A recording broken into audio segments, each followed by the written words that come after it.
Yo guys, welcome back to the channel. My name is Peter and I started this YouTube channel to document the journey of building my new business, a functional chewing gum brand, but I'm based here in Latin America, Buenos Aires. I've been here almost 9 months now. I went home for Christmas, but then came back here for New Year's and just been here since January, basically. And these are my final weeks. I will go for 1 month to Colombia and then let's see, maybe I'll go back to Europe for a bit. The business that I'm building, if you watch back any of the episodes, you can see where I am in the process. Basically, I'm still waiting for some R&D procedure. Once that's done, I will launch the production, about 2 months, do the packaging, and then ship it to the US and start selling. Obviously, there's a lot of things around the tariffs that I'm not gonna go into. I'm not really worried about it because, you know, my launch is a little bit further down the line. But anyways, because these are my final weeks, I thought that I'm going to do a video about what are my major learning points from starting to live this global lifestyle. Before this, I was building a business for the Hungarian market. I was there, had a lot of successes there, but it's obviously a small market. And it was last year when I decided to travel the world. Argentina is the third country where I'm staying for a longer time. I studied in London at UCL, but this is the first time when I'm like making decent 5-figure money and at the same time residing in a country where I can get to have a pretty good lifestyle. So we're going to go into the learning points, and I hope that if you're thinking about living the same sort of global lifestyle, if you're thinking about being a digital nomad, traveling the world, then these learning points will help you to get started and to see a little bit clearer about what it affords you, what you should be careful about, and make the most of it. Now, the first point that I wanted to talk about is pleasure and happiness and the differences between the two and how you can make sure that you align with the right thing. Now, I don't want to make this part of this channel because I feel like there are things that are part of everybody's private life and shouldn't be necessarily shared on any sort of social media. But obviously, if you're a foreigner in Latin America, it has its perks, right? This is more of a traditional society where you being a male and girls are kind of like flooding around you for being a little bit more unique, being a little bit more special. And when I arrived here, not just in Argentina, but general Latin America, this is something that was, you know, a new environment for me. And I was making the most of it in terms of adventures. And what I was thinking about in the past few months is the difference between pleasure and the difference between happiness. At some point you will realize that going after quantity or going after some sort of momentary thing will not satisfy you, and that's what pleasure is.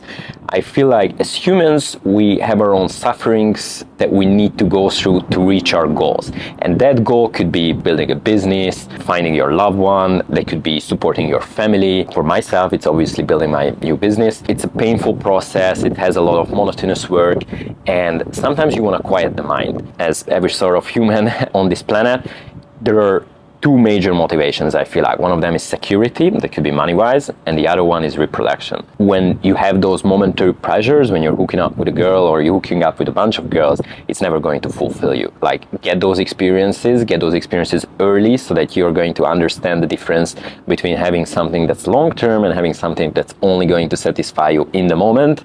But that's not the right answer. Let's talk about what happiness is. I feel like happiness is much more about the grand picture of things. It's whether you're satisfied with where you are, whether you're satisfied with what you put in as the effort, and whether you can see and feel that you are working on some sort of long-term goal and you're progressing towards that. I feel like happiness is progression and satisfaction, and pleasure is momentary dopamine hit. In the grand scheme of things, you want to make sure that you're progressing, you want to make sure that you're learning new skills, that you are surrounding yourself with the right people, you're working on happiness. So at the end of the day, the main message is to not align yourself in pleasure. And one thing that happens to you in Latin America when you arrive here as a single European or North American guy, you lose your mind.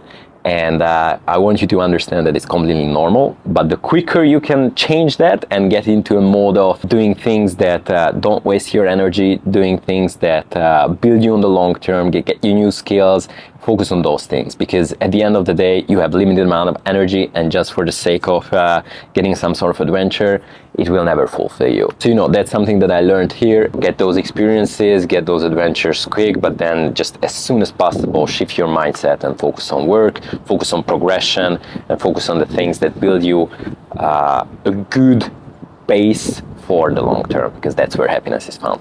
And by the way, guys, I recently moved into a new apartment, so just gonna do a little bit of a tour of the building. I pay $1,400 for this.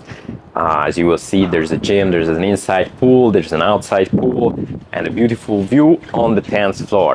So this is one of the best buildings that I've been so far. Too bad that I moved in right at the end of summer, so I can't enjoy the piscina, the swimming pool. All right. That's the gym.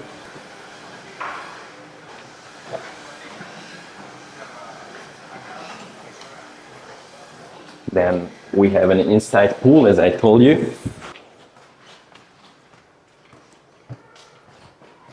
There's a little spa here with a sauna. I never really used it, but it's kind of fun. And the best part of my days is now I can start the day with gym, because normally gyms in Argentina open at about 8 a.m. But here I can come here about 6, 7 a.m., enjoy it. And then usually what I do is I go outside, take the sun for about 10 minutes, and it's the best start of the day. I literally love this place for this reason, that, you know, I can have my little slow morning starts and focus on the habits.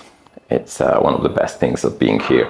We're just gonna go down to the second floor. That's where my apartment is. So this is building D, and for that I assume that there is an ABC, so it's massive.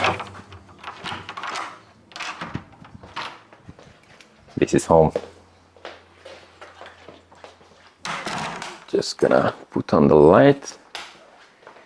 Yeah, guys, this is where the magic happens. I have a little balcony there. I work from here usually. A little kitchen. Now, one thing that annoys me is that I don't have a normal kitchen table. I just have this, so it's not the best place to work. So for this reason, I started going a little more to the cafes and stuff like that. I have my bedroom right here.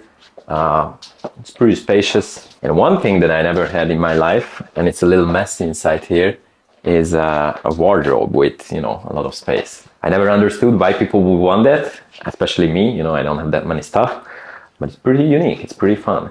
And then I have a balcony out here. It's yeah, a little gloomy today. I don't really come out here because there's not much sun. I usually just go up. But yeah, this is the place. So this is what you get from $1,400 in Buenos Aires, the capital of Argentina. I think it's pretty decent. Very happy with this place. It's too bad that I'm leaving soon. So just gonna take a cab and we're gonna go grab some media lunas, and I'll share my 2 other learnings with you. The second thing that I wanted to talk about is how environment is shaping you. Obviously, one of the reasons why I like being in Argentina is because I feel like here there's a real freedom. I feel the most free, the happiest here. I love the people, they're incredibly nice. There's this old saying that environment is destiny. And the way that your environment is shaping you, it's going to impact your dating pool, your opportunities, the people that you can hang out with, the sort of businesses that you can build.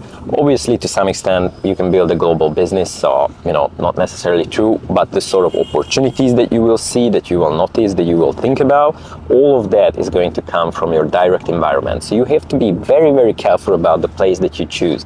And I feel like nowadays, if you can live the digital life and you can work for the US market, but you can travel the world for a bit, it's one of the best things in the world. If you can mix things up, nowadays, you don't need to be just in one place. You can choose, let's say, the US for making money and another place for, you know, general happiness. Like, I have friends that I love going out with. I have friends that I rely on for advice in terms of relationships.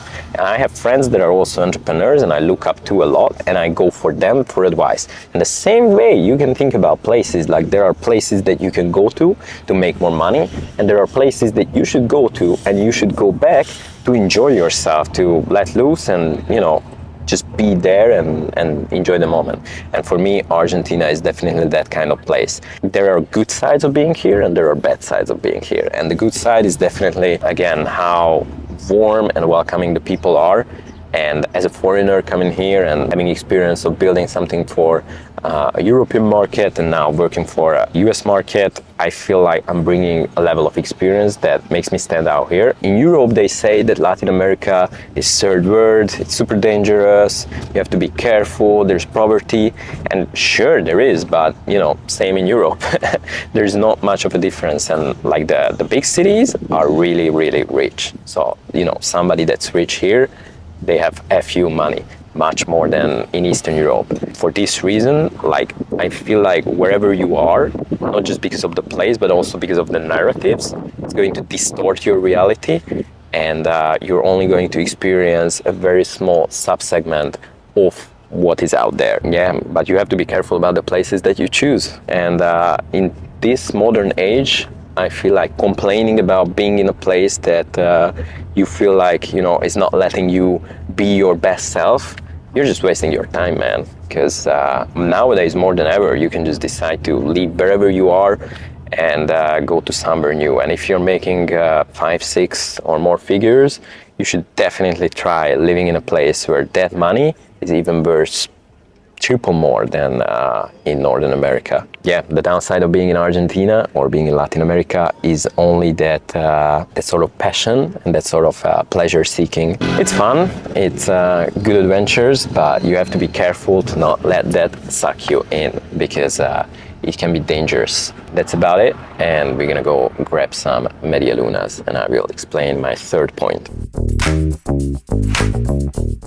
Alright, we have the little media lunas and my very masculine pink juice.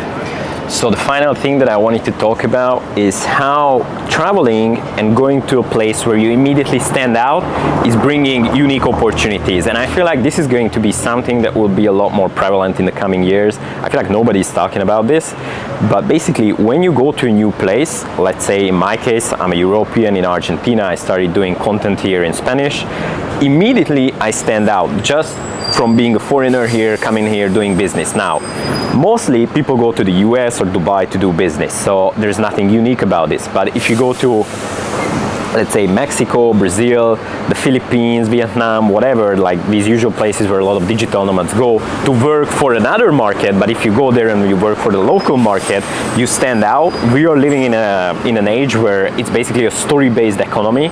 If you're doing content and you have a story that's unique to it, you will stand out and you can monetize and make use of that opportunity of standing out. If you think about it, in any sort of realm, if you go in there and having the attention, just in general, you can build on that. You can build that into a PR case, you can build that into a following and use that following to grow it into something big. So after learning Spanish here for 2 months, I started a TikTok channel in Spanish, and after 7 months I have about 30,000 followers, and I think my content reached at least 7 million people. I had a couple of articles about me, and apart from building for the US market, I want to launch my products here, and I think that's going to be a huge case study to see the whole results of this mindset, of this theory. But I have a lot of trust that it's going to work out well, because it's so unique. There is so literally nobody else that I know about that is documenting the journey of going into a foreign country and building something there that's literally a foreign country, not the US. In Hungary, we have a couple of Italians, Africans that came to the country, and just by being foreigners and building something, they have a lot more publicity because their story is a lot more unique. I feel like this is going to be something huge in the coming years, and I can't wait to test it out here, because I want to launch my project in the US, but in about 6 months I want to import it here as well and see what results it will bring, because I have a lot of trust in this concept. That's it, guys. This is the third thing. This is the third learning point. Go somewhere, start building there as well, because everybody is doing the same thing. Everybody is building for the US market, doing things in English. But if you go to a place where you immediately stand out, you build curiosity around the locals, and it's a big market like Argentina or Brazil, I think it brings a lot of unique opportunities, and there's a lot less people capitalizing on this. So that's my third biggest learning point. If you want to generalize it, it's literally that, the value of being unique and using that as a story to gather more curiosity around you and fuel whatever vehicle you're trying to build, whether that's an online business, whether that's maybe a cafeteria, content, whatever it is. That's it. So 2 more weeks in this beautiful Argentina, and then I'm off from here. I will be 1 more week in Buenos Aires, then 1 week in Salta, and a few days in Asuncion, then about a month in Colombia, and then probably back to Europe. So we'll see how it is. I will just quickly... It's one of the best things. Frutisha y banana, berries and banana with milk. It's one of the best things. And media luna. It's an Argentinian cake. It's one of the best things. I never really get it. I only get it for the videos. I'm only doing this for you guys. Let's get it on.